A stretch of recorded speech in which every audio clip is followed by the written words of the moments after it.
Hello అండి. Hi అందరికీ. నేను ఇక్కడ గుత్తి క్యాప్సికమ్ కర్రీ చేస్తున్నా.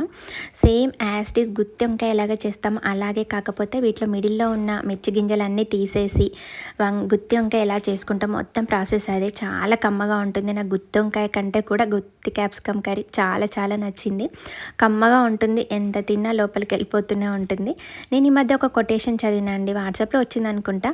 కళ్ళు రెండున్నా ఒకే దృశ్యాన్ని చూస్తాయి, చెవులు రెండున్నా ఒకే మాటను వింటాయి, కాకపోతే నాలుక ఒకటే ఉన్న 40 రకాలుగా మాట్లాడుతుంది అని. ఇది 100% నిజం కదా. 40 రకాలుగా మాట్లాడమే కాదు, 40 రకాల రుచులను కూడా కోరుతుంది. ఈ రెండు అనర్థాలే కదా. ఈ రుచులను కోరడం వల్ల అనారోగ్యం వస్తుంది, 40 రకాలుగా మాట్లాడడం వల్ల అనుబంధాలు దూరం అవుతాయి, అంతే కదా.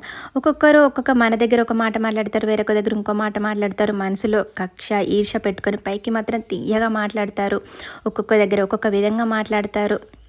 అలా ఒకే నాలుక ఉన్నా కానీ 40 రకాలుగా మాట్లాడతారు. ఇదైతే 100% నిజమే.